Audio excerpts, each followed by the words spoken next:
Luke stepped out of the warm comfort of his best friend's house into the cold winter air. The sun was quickly slipping beneath the horizon, and the trees of the forest cast long, twisted shadows across the yard. Luke said goodbye to his friend and thanked his mother for having him over. As their goodbyes drew to a close, the front door swung shut, and a silence fell over Luke. He stared out across the lawn into the twilight forest that awaited him. It was only a 15-minute walk from his friend's house to his own, and he had made that walk countless times before. But as he watched the night descend upon the world, something sinister began to fill the shadows. Luke knew what was coming next. It didn't happen often, but he knew tonight it would be coming for him. There was an acute sense of dread in the air, and he could almost feel its gaze watching him from the ever-lengthening shadows. Luke stepped off of his friend's porch and into the night. Luke crossed the 30 yards from the front porch to the beginning of the forest path with little incident, but as he entered the woods, he entered another realm. No longer did he live in the world of modern conveniences where a warm, bright home was only a short walk away. In its stead was a primeval existence where danger lurked in every shadow, and his only salvation was a night's march away. Luke had been walking for a little over a minute when it began. Far in the distance, standing between two trees, it was there, standing motionless, watching him, its twisted figure lit by the dying rays of the sun. No sooner had Luke seen it than it was gone, and with it vanished the last vestiges of daylight. The hunt was on. Luke began to move faster, but he had to hold himself back, knowing if he broke into a run, it would soon chase him down. This was not Luke's first time seeing the thing, and after enough encounters he had learned the rules. He was not to run or scream, or it would be angry. If it was angry, Luke received a deep gash on his arm or on his leg. Luke had been fortunate to never anger it further. Luke knew if he kept calm and walked home, the thing would not punish him. It would be terrifying, but he would arrive home alive. The first time he saw it, he had run home with his heart ready to rip itself out of his chest. He received a nasty cut down his leg for his troubles, and he arrived home dirty, bloody, and trembling. He had stumbled into the house and sunk to the floor, shaking and crying. When he told his mother what had happened, she dismissed the whole thing as a product of his overactive imagination. She promised to get rid of the thorn bush that had scratched him and told him to calm down. Since then, he had stopped telling his mom when he saw it, and when the thing cut him, he hid it from her. Not only did his mother blame his imagination, but so did everyone else he tried to tell. His father, his brother, even his best friend blamed his overactive imagination. His father and brother had told him to stop playing pretend and act his age. Luke was alone with his twisted companion. Luke continued onward, trying to contain his fear. Every second he fought the urge to scream and run for his life. Luke knew that at any moment it could appear. He might turn a corner and it would be there in the middle of the path. He might glance to the side and see it behind the nearest tree, but no matter what, he never saw it for long. Luke was not even sure what it looked like, as it never stayed in sight long enough for him to set his appearance into memory. But although he rarely saw it, its presence never left. Whether it was noxious smells of filth and blood, ragged panting, or drooling, Luke knew the thing was always close by. The walk was stretching into an eternity for Luke.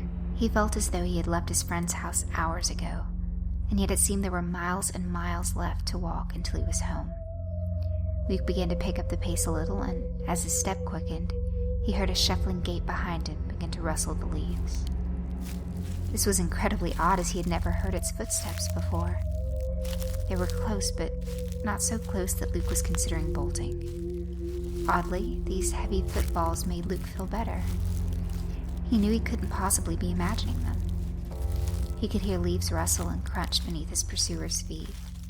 He could hear it physically impacting the world. Surely that couldn't be his imagination. Time dragged on, and Luke could hear the footsteps growing closer and closer. His already strained heart began to beat even faster. After a while, Luke could hear the footsteps directly behind him. The thing was just waiting for Luke to turn around and look at it. But he would not succumb. He knew just as soon as he stopped or looked behind him, the thing would devour him. Just as Luke was ready to give in and run for it, the footsteps stopped. Luke was so surprised he faltered, and as he slowed, he felt the thing's breath brush along his neck. As the acrid fumes swept around him, he almost fainted, but by some miracle he was able to keep his feet. Luke gathered his senses and kept on walking. Behind him, the thing let out a murderous shriek, as though it were angered Luke had not succumbed to its taunts. Luke was more frightened than ever, but he refused to give in to the thing. Luke shoved his hands in his pockets, stared at his shoes, and picked up the pace. Luke kept going on this way for several minutes, and for several minutes, all was quiet. Luke began to hope that tonight's nightmare was over. As he raised his head to check his surroundings, his eyes fell upon the feet of his pursuer. It was standing there, in the middle of the path, waiting for him. Luke refused to look. He stared at its vile feet, refusing to meet its demonic gaze. Its feet were sick and disfigured, with yellow cracked talons protruding from them. The largest one was curved like a raptor's and stained with blood. The skin was a sickly pale yellow and covered in pockmarks and warts. The arch of the foot was inhuman and twisted almost like a coiled spring. Luke was almost sick, but again, he found a way to keep himself under control. Almost as soon as Luke had taken in the thing's sick feet, they were gone. Luke could take no more. He broke into a run. He knew the thing would be furious, but he no longer cared. He just wanted the terror to end. And as he ran, he heard the thing stomping behind him. Its footfalls were thunderous, and it let out a bloody shriek. Luke could hear the fury in its cry. It drove him to run even faster. Luke could tell he was close to home. If he could hold out for 30 more seconds, he could make it out of the woods. The thing's footfalls drew ever closer, and Luke was almost ready to give up. His legs were moving slower and slower by the second. His lungs were burning with each breath, and his face was growing cold, as though his blood were seeping out of it. Luke caught sight of the edge of the woods, and with one maniacal last burst of energy kept going. He heard the thing closing in. Its screams grew frenzied as it prepared to kill, but just as Luke began to feel the thing's claws sink into his shoulders, he burst beyond the tree line and onto his own yard. Luke stumbled to his porch, wheezing the whole way. He dragged himself onto the steps and collapsed, trembling as adrenaline coursed through his exhausted body. Luke lay there in silence, trying to recover from his horrid experience when, from the woods, Luke heard a rabid snuffling. He raised his head, dreading what he might see. From out of the woods emerged the thing. Luke had no idea what to do. The thing always disappeared when he left the woods. The thing had broken its own rules, and Luke was too exhausted to do anything but watch it draw closer to him. As it came closer, he began to see it in ever greater detail as it stepped into his porch light.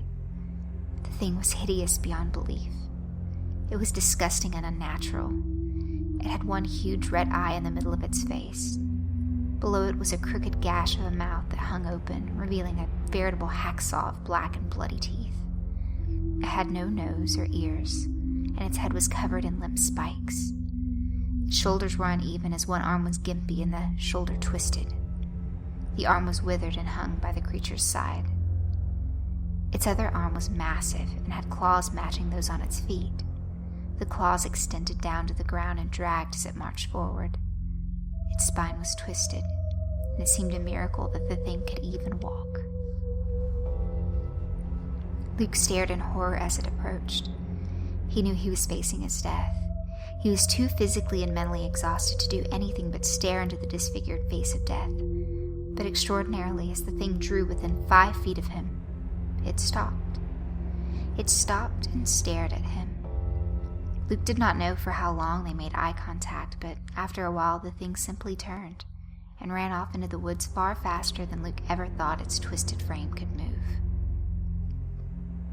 Luke lay there for some time until he could muster the energy to stumble into his home. When he returned, his mother's only remark was that he was late and that he should know better than to make her worry like that.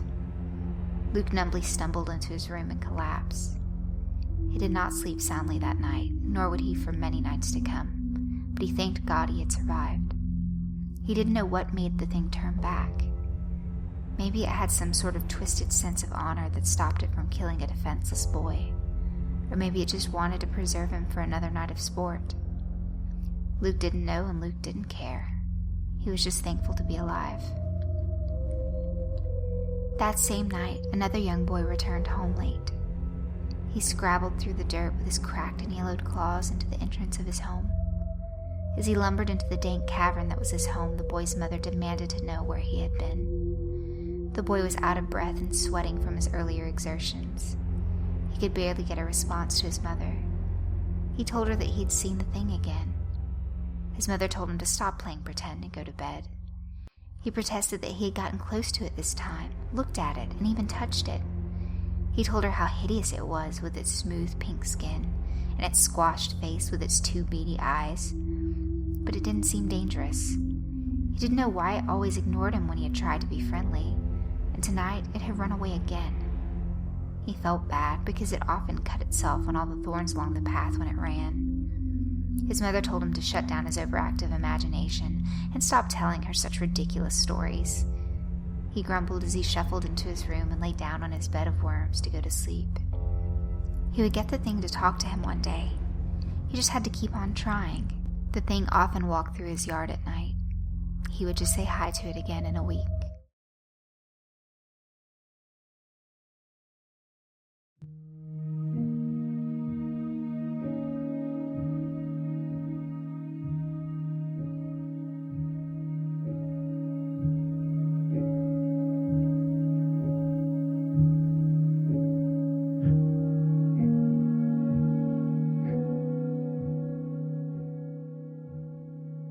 Chris was our second child, so I wasn't surprised when he started having a strange diet.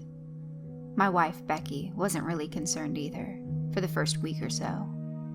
He would only eat peanut butter sandwiches, and only 2 a day. It seemed like a perfectly normal phase for him to go through, especially since he was just starting kindergarten, and so we didn't worry. It wasn't until 3 weeks after he began his diet that I thought something was wrong. Sometimes I have trouble sleeping, but it's not often enough to see a doctor about. I usually just read or play video games in my study until I crash, but on that particular night, I heard Chris when I walked past his room. He was lying in bed, crying. I opened his door slowly, and he stopped making noise. His nightlight was on, but he was turned away from me. I called his name so that he would know it was me. He didn't budge. I didn't want him to feel like I was encroaching on his space, so I decided to leave it alone that night. If he wanted to hide his crying from me, then maybe it was personal, something he wanted to solve for himself. When I closed the door on my way out, I heard him start to cry again. From that night on, I made it a point to listen outside of his bedroom to see if whatever was bothering him was an ongoing occurrence. He didn't cry every night, but it was probably 2 out of every 3 nights that he was having trouble sleeping. I talked to Becky about it, and we decided to wait in the chair on the landing between his bedroom and the bathroom in shifts, reading. If he went to the bathroom at night, we could hear his tears and talk to him about it without invading his personal space. The plan seemed logical to us, and that was the basis of our parenting. We both had less than stellar upbringings, so our main goal with our kids was to do as little harm as possible. If only we knew what had been going on, we would have known that there were bigger concerns than his privacy. Becky was the one that actually saw Chris first during our vigils. She said that she talked to him about the crying, that he said he was fine, but she noticed that he froze when he saw someone sitting in the chair on the landing when he came out of his room. I said it was normal for his eyes to have to adjust to the lighting, and she thought I could have been right, but something about the situation didn't sit well with her.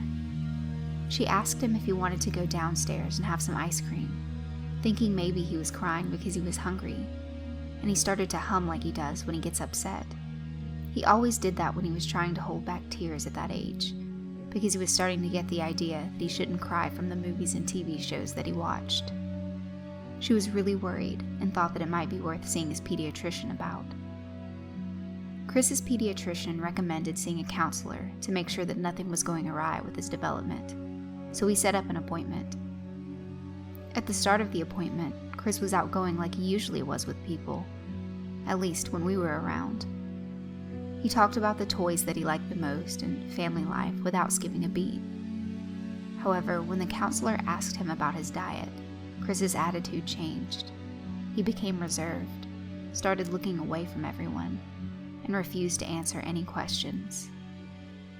The counselor continued to talk to him about other things, slowly coaxing answers out of Chris, until Chris finally began to reluctantly talk about his sandwich diet. He said that he got hungry sometimes at night, but he didn't want to break his diet. "I don't want him to get angry with me," he said.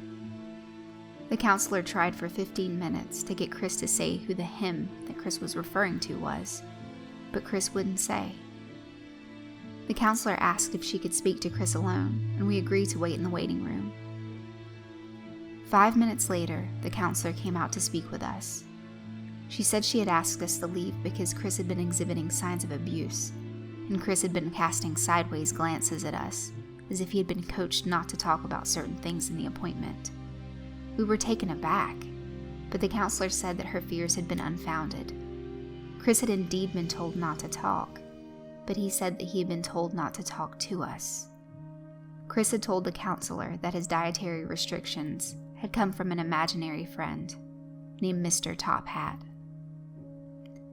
Chris said that Mr. Tophat wanted Chris to look healthier, to gain some weight, and the peanut butter would help with that. The counselor asked if the imaginary friend could be more than imaginary. We didn't understand what she meant at first, but she asked if there were any adults in Chris's life that fit the description of Mr. Tophat. Chris had said that Mr. Tophat was a man with a long, hairless face and a tall hat on his head. We said that Mr. Tophat had to be from Chris's imagination, because that description didn't fit anyone that he would have come into contact with.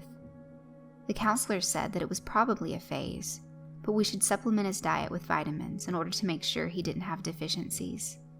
She said that his pediatrician would be able to recommend the right ones. We took the counselor's advice and tried to be understanding of Chris's dietary eccentricities.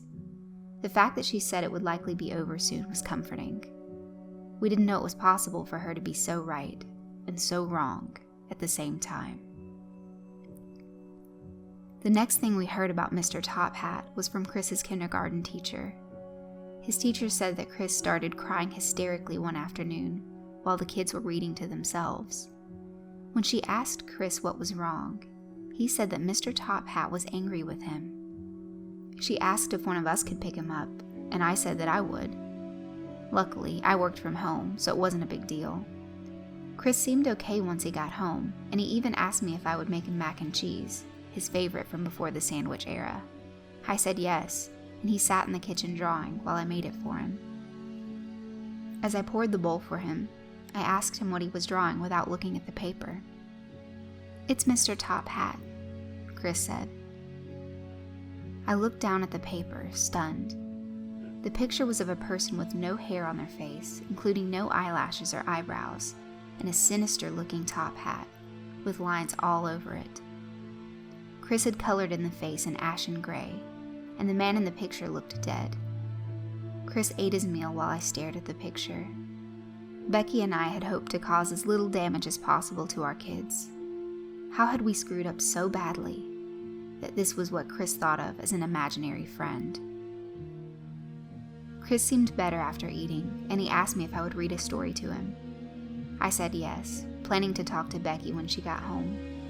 He was fast asleep before I finished, but I stayed there with him while he slept. I wasn't going to leave him. Becky got off work at her usual time, and she rushed home. We talked it over and decided that we'd schedule another appointment with the counselor. It seemed like the best course of action. There was no reason to act like anything was wrong with Chris before then, so we sent him to school. The next day our call came from the principal, asking me to come in quickly. I asked what was wrong, and he said it would be better to discuss it in person. When I got to the school, there were several police officers running around the parking lot. At least 6 police cars were parked there, and they appeared to be getting ready to go into the forest behind the school. The principal was in his office with his secretary and Chris. Chris was visibly shaken, and he ran to me crying when I came inside. The principal asked his secretary to keep an eye on Chris once he was calmed down, so that he could talk to me. The principal told me that there had been an incident in Chris's class that day. When the class split up for individual projects, Chris's teacher saw a hand reaching out for him out of the industrial vent in the classroom. She screamed, and the hand went away. By the time police were called, they thought the man had escaped. On searching the premises, they found that the duct led to a small maintenance area in the old section of the building that had been abandoned. There were signs that someone had been living there for a long time. In the center of that room, there was a stool. On the stool, there was a top hat that looked to be made of leather that had been stitched together. Mr. Top Hat had not been apprehended. At that point, I was just glad that Chris was safe. If you're a parent, you'll understand. And I hope you kiss your child goodnight tonight, thankful that they are not in the hands of someone like that man. I don't know what I'm trying to tell you by relaying this story, but maybe it's just about how precious children are. It's a lesson that can come too late for too many, and it almost did for us. Chris was as safe as he could be, but I heard the worst part of the story later. I heard it from a friend of mine on the police force a couple of months later, after he had had too much to drink. I still wish I didn't know what he told me that night. The top hat had been analyzed by an FBI crime lab, and it contained DNA from at least 5 open cases. Not only that, but the leather had been made from human skin.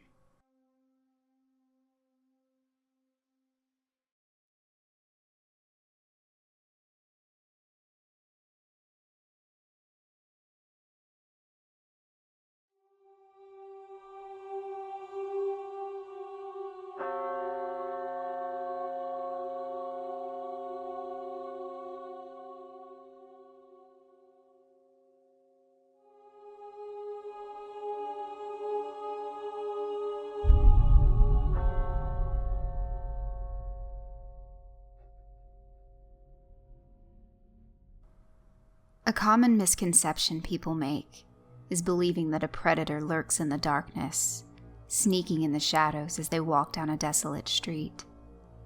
The streetlights flickering as their bodies begin to tremble in fear of the footsteps closing in behind them.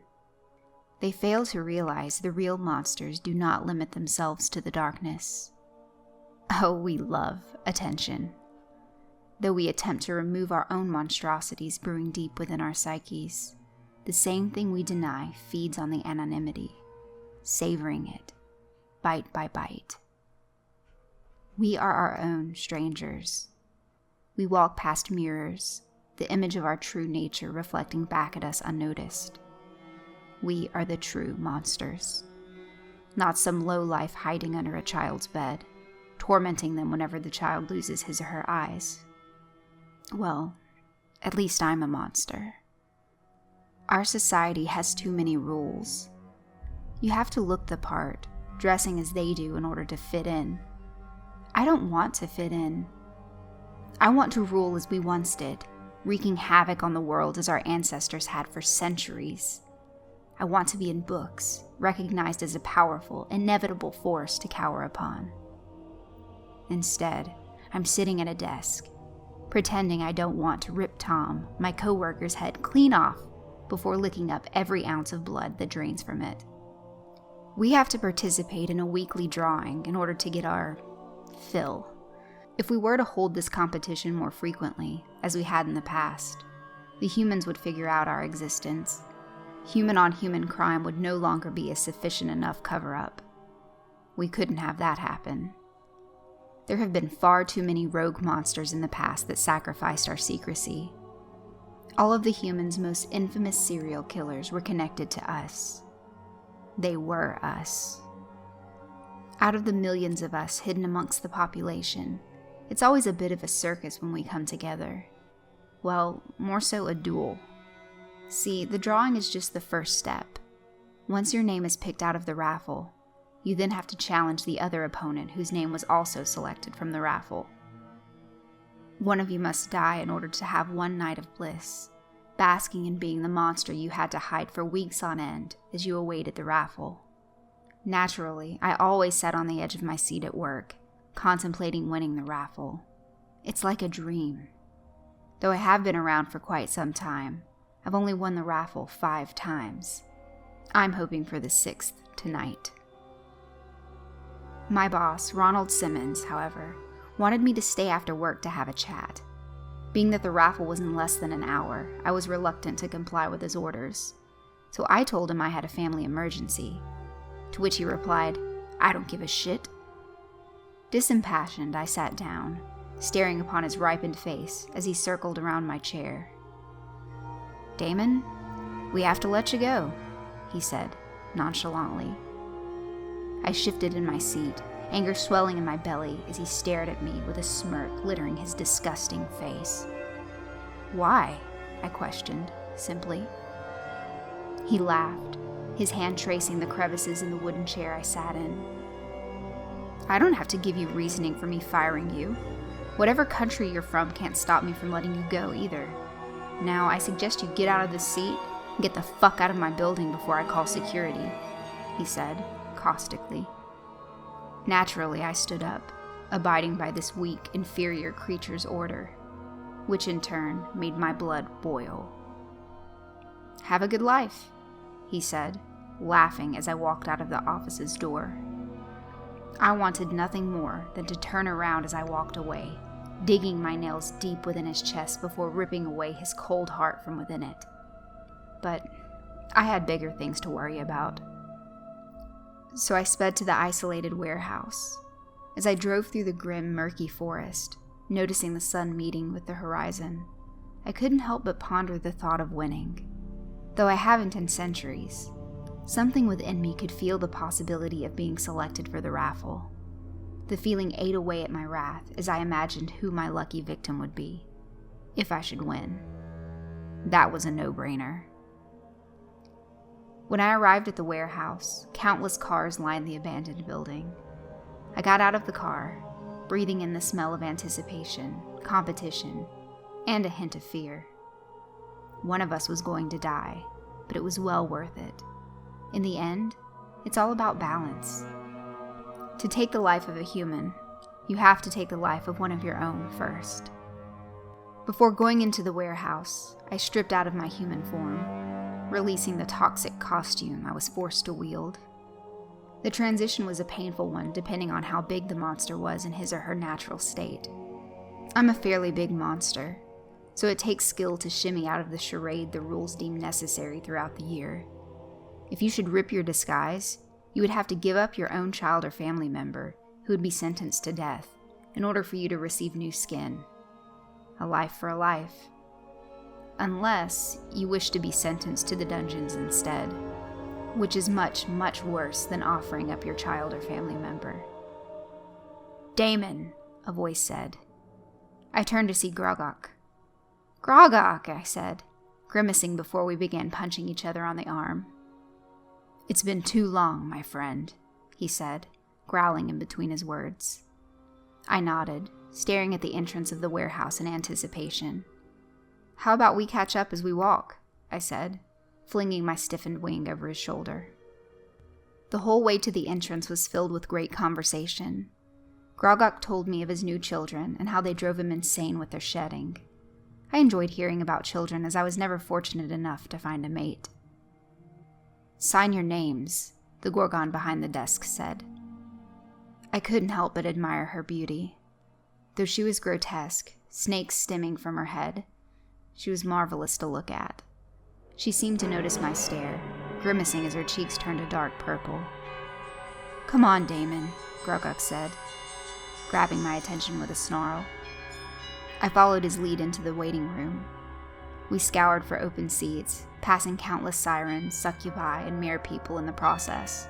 Each had their game faces on, silence enveloping the room as excitement surged through each monster's body. Not even Grogok spoke another word as we waited for the raffle to begin. Attention all monsters. We are going to begin the drawings. If you shall win, you are expected to immediately go to the dueling chambers. If you do not win, you are to depart from the waiting room and enter into the auditorium to watch the duel. Now we shall draw 2 names from the box, the announcer stated, the sound of rustling overcoming the loudspeaker. Looking around the room, every creature clenched their fists or wings as the announcer shuffled the raffle tickets. Though I was nervous of the outcome, I wanted to fly onto stage and break off every arm the announcer had as he took his sweet time. Patience was never my strong suit. Okay, I have the first name. Grogok, you may go into the dueling chambers, he announced, looking around the room before catching eyes with Grogok. Grogok stood up, banging on his massive chest before disappearing into the chambers. The announcer shuffled the box once more, his countless eyes looking all over the room. Once he stopped, he pulled out a piece of paper and stared amongst the crowd. Damon, you may take your place in the dueling chambers, he said. I stood, releasing my wings, which expanded across the room instantly, before letting out a deepened screech. Growls broke out behind me as I flew into the dueling chambers. Once in the mold-laden arena, I glanced at my friend-turned opponent. He didn't seem the least bit weary about fighting me to the death, just as I wasn't for him. It is within our nature to kill, no matter what species. Everyone, take your seats and witness these 2 competitors fight for the prize of indulgence. Indulgence in the only thing we as monsters crave. Flesh, the announcer said. In the background, chanting began. Most were hoping for the legendary Grogok to win. Some were hoping we killed each other. And the rest wanted only to see the blood spill onto the grime-stained concrete. Grogok and I were only hoping to violently murder the other, claiming our night of bliss after watching the life drain from our victim. Now, the duel shall begin, the announcer proclaimed, causing the crowd to go AWOL. Grogok wasted no time charging me.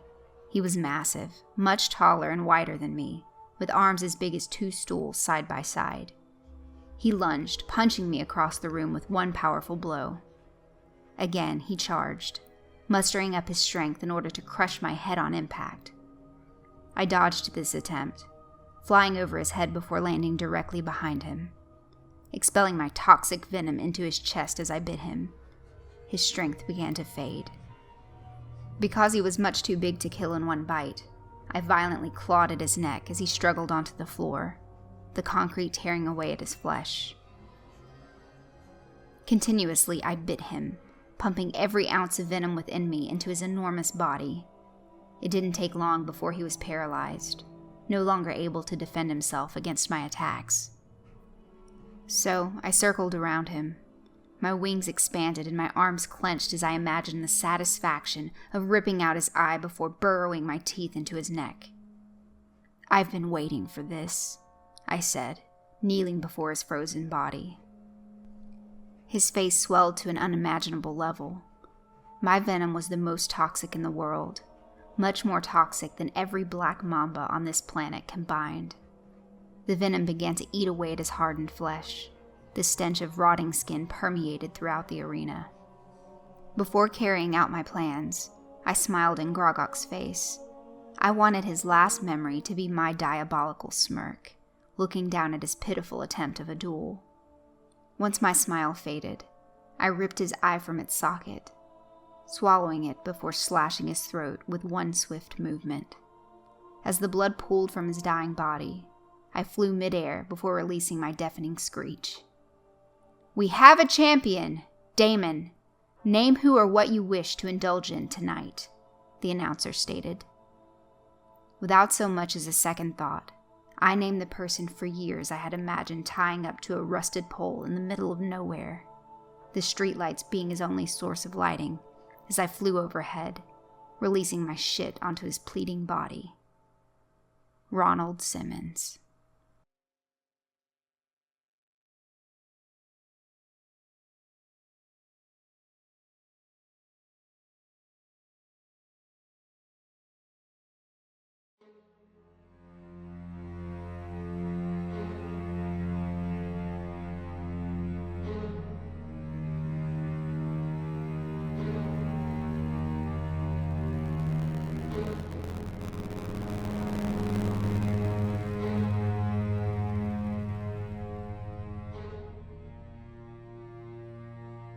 During my childhood, my family was like a drop of water in a vast river, never remaining in one location for long.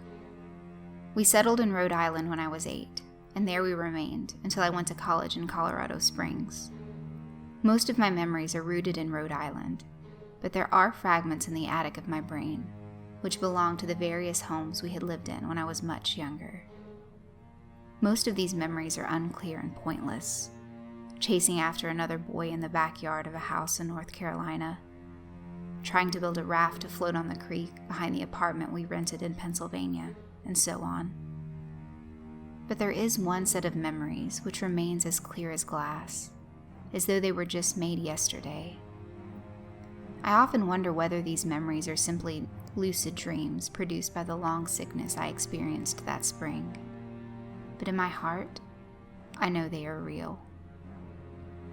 We were living in a house just outside the bustling metropolis of New Vineyard, Maine, population 643. It was a large structure, especially for a family of 3. There were a number of rooms that I didn't see in the 5 months we resided there.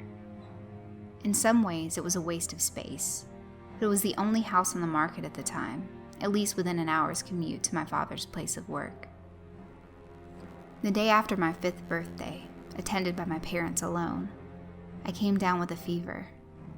The doctor said I had mononucleosis, which meant no rough play and more fever for at least another 3 weeks.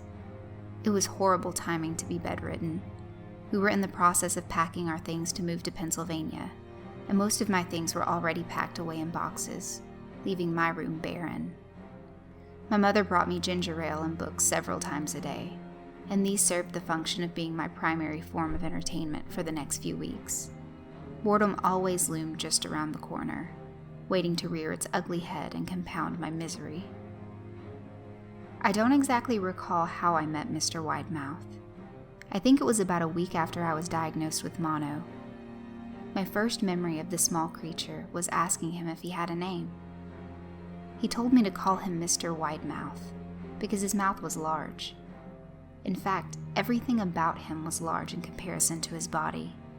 His head, his eyes, his crooked ears, but his mouth was by far the largest. "You look kind of like a Furby," I said as he flipped through one of my books. Mr. Widemouth stopped and gave me a puzzled look. "Furby? What's a Furby?" he asked. I shrugged. "You know, the toy. The little robot with the big ears. You can pet and feed him, almost like a real pet." "Oh," Mr. Widemouth resumed his activity. "You don't need one of those.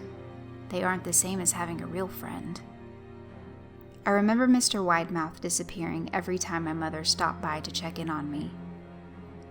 "I lay under your bed," he later explained. "I don't want your parents to see me, because I'm afraid they won't let us play anymore." We didn't do much during those first few days. Mr. Widemouth just looked at my books, fascinated by the stories and pictures they contained. The 3rd or 4th morning after I met him, he greeted me with a large smile on his face. "I have a new game we can play," he said. "We have to wait until after your mother comes to check on you, because she can't see us play it. It's a secret game." After my mother delivered more books and soda at the usual time, Mr. Widemouth slipped out from under the bed and tugged my hand.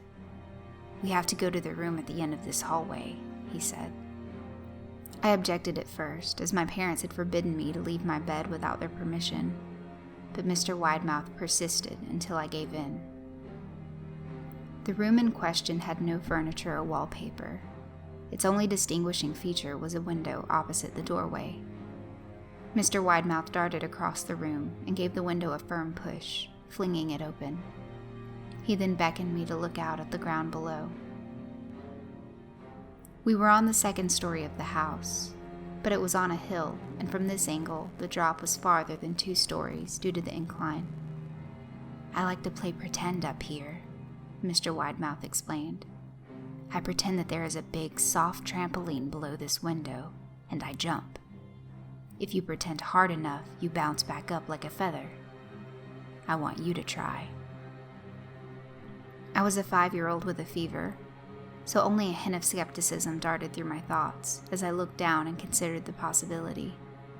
"It's a long drop," I said. "But that's all part of the fun.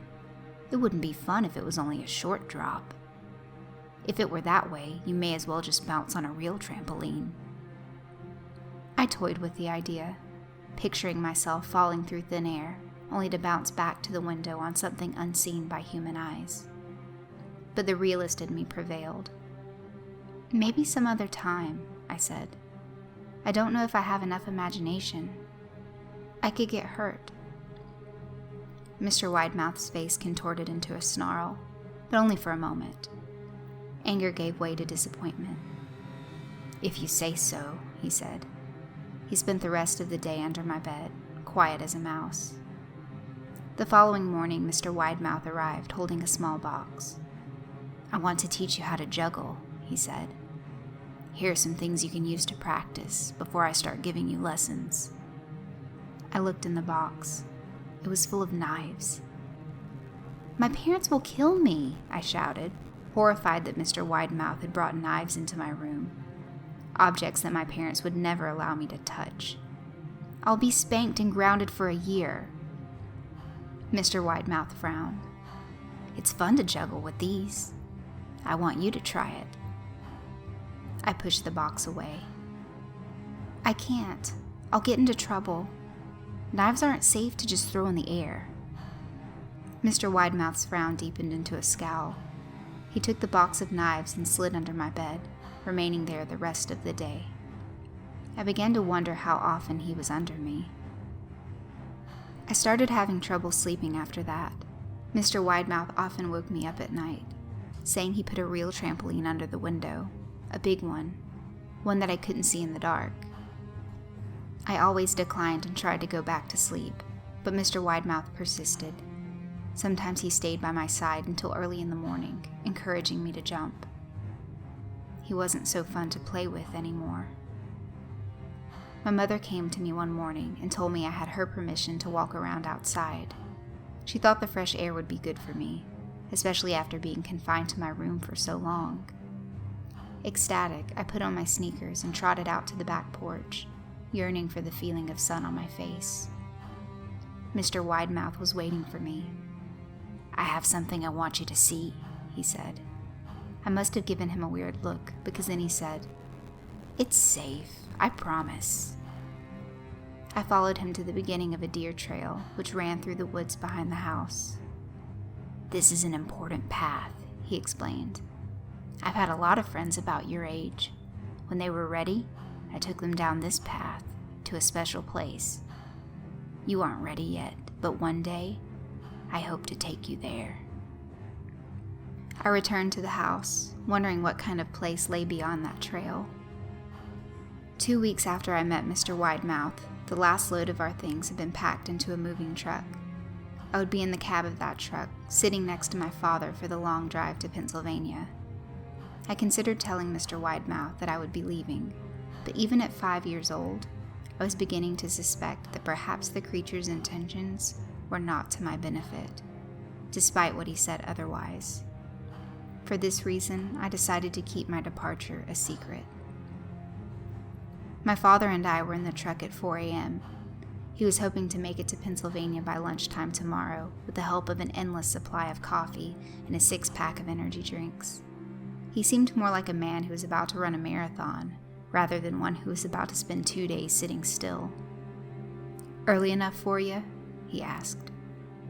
I nodded and placed my head against the window, hoping for some sleep before the sun came up. I felt my father's hand on my shoulder. "This is the last move, son, I promise. I know it's hard for you, as sick as you've been. Once Daddy gets promoted, we can settle down, and you can make friends." I opened my eyes as we backed out of the driveway. I saw Mr. Widemouth's silhouette in my bedroom window. He stood motionless until the truck was about to turn onto the main road. He gave a pitiful little wave goodbye, steak knife in hand. I didn't wave back. Years later, I returned to New Vineyard. The piece of land our house stood upon was empty, except for the foundation, as the house burned down a few years after my family left. Out of curiosity, I followed the deer trail that Mr. Widemouth had shown me. Part of me expected him to jump out from behind a tree and scare the living bejesus out of me, but I felt that Mr. Widemouth was gone, somehow tied to the house that no longer existed. The trail ended at the New Vineyard Memorial Cemetery. I noticed that many of the tombstones belonged to children.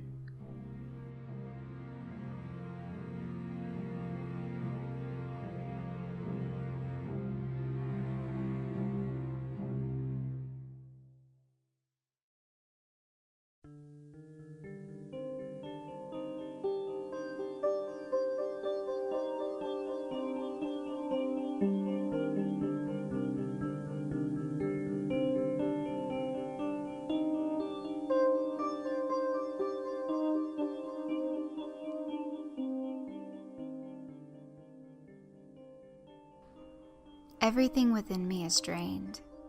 After the accident, my life couldn't possibly return back to the joyous one it had previously been. No, there's no more laughter, no smiles. In place of the cheer I once radiated was fear, shock, and confusion. I have no clue who I am anymore. On our way to a birthday party, when I begged my parents to attend, there was a fearsome storm underway. I remember looking out of the backseat window, mesmerized by the beauty of the pelting rain outside. I've always found comfort in the aura rain evoked. It was so peaceful, so subtle. And yet, that particular day, it caused something horrifying to happen.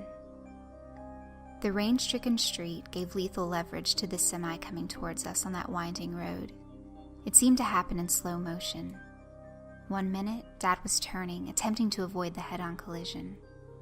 The next, his head bounced off the steering wheel, blood rushing out of the gash the impact created. When I looked over at my mother, the survivor of a tragic accident that claimed her legs as a child, she glanced back at me, her arm guarding me from the shards of glass escaping the shattered windshield. I must have passed out, my body reacting to the shock of the brutal crash, because when I opened my eyes, my parents were gone. I was left, seatbelt still attached, in the car, dangling upside down. Hastily, I unbuckled the seatbelt, wincing in pain as I realized my right arm was impaled by a large piece of metal. Still, I pressed on, finally escaping the seatbelt, which in turn caused me to land on the roof of the car. Though my knees protested in pain, shards of the broken windshield cutting away at them ruthlessly, I ignored it, calling out for my mother and father. The only sound audible was the sound of the rain viciously pounding away above my head, muting my attempt to call for my missing parents.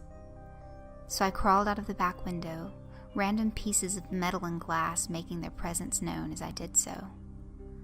Once out of the metal tomb, I looked around the forested landscape, identifying the road we somersaulted from and the demolished railing 50 feet above the crash. "Mom! Dad!" I yelled, clutching my damaged arm as I walked around towards the other side of the car. There, atop the mud-smothered grass, was my mother and father. My eyes immediately widened once I realized what was happening. Once I saw my mother's blood-covered face. She was slouched over my dad, her head swaying side to side viciously. She appeared to be eating his legs. I covered my mouth, attempting to hold back the urge to vomit as she lifted her head from my father's corpse. "Honey," she started, holding up her blood-soaked hand. I shook my head, covering my ears as shock began to eat away at my sanity. This isn't what it looks like, baby. Your father, he wanted me to do this. He was dying, sweetheart. He told me to do what I had to do to get us out of here," she said, nodding her head. I fell to the ground, staring at my father's wide-opened eyes as he laid a few inches ahead of my feet. The rain pelted down on his corpse, quickly washing away the blood on his face in crimson rivulets to the tall grass beyond. "Why?" I asked, burning a hole into my mother's eyes. She stood up. She stood up. We are different, baby, your father and I. We wanted you to have a normal life. You weren't supposed to see this, she said, walking towards me. I panicked, backing away from her, forgetting the fact that my right arm was badly mangled. Don't be scared, Ariel. Come here, she said, pulling me up from the sunken ground. She looked over me, observing my shredded legs and wounded arm. Let me get this out of you, she said, swiftly pulling the metal shard out of my arm. I screamed before glancing down at the unidentifiable limb I once called an arm. My blood seemed to gush from the gaping wound. Not even the rain poured down fast enough to cleanse it away. His arm, my mother said, pulling me down to my father's limp body. I shook my head, yelling out for help. Stop it, Ariel. You have to do this, or you'll bleed out, baby.